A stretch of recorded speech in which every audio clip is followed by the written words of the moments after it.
I moved into the Hawthorne apartments during early fall, hoping for a fresh start. New job, new city, new life.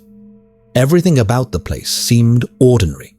Small kitchen, creaking floors, dim yellow lights, except for one thing. The bathroom mirror. It was large, old, framed with dark wood that looked burned at the edges.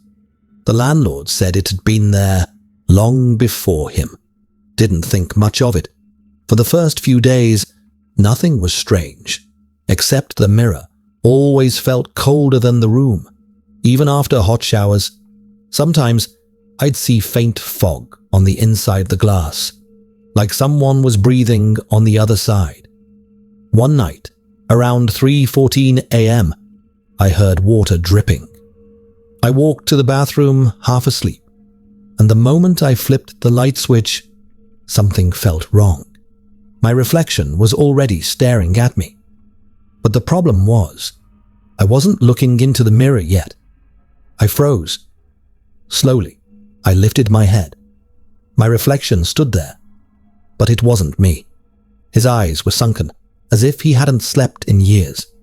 His skin was pale, almost grey, and his lips curled into a slow, unnatural smile. I stepped back. The reflection stepped forward. Then he lifted his right hand and showed me a long, blood-stained knife. My hands were empty. My breath caught in my throat.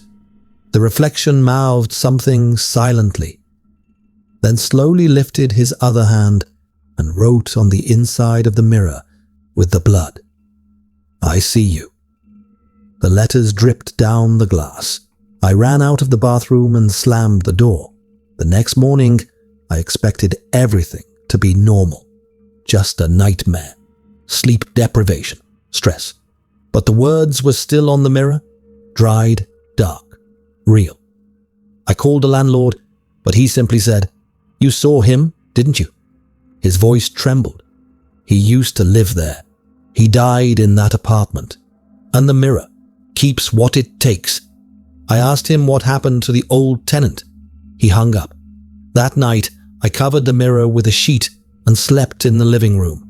Around 3:14 a.m., I heard a soft, slow tapping.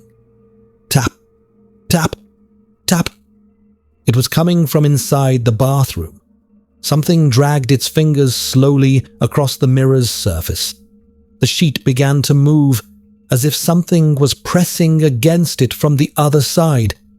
I stepped back, heart racing, watching the fabric stretch outward, a shape forming behind it, a face, then a hand, then a second hand. The tapping grew louder and faster, like someone begging to be let out. My phone buzzed. A message from an unknown number. "Stop running. Look behind you." I didn't want to turn around, but something cold touched my neck. I spun around. No one. The tapping stopped. Silence. Morning came painfully slow. I gathered courage and pulled the sheet down. The mirror was empty. No reflection. Just a dark, endless void stretching into some other place entirely. Then something moved deep inside it.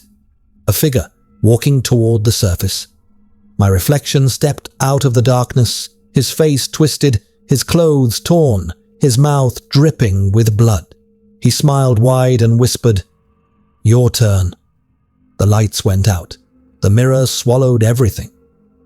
I don't know where I am now, but every time someone stands in front of that mirror, I see them, and I smile.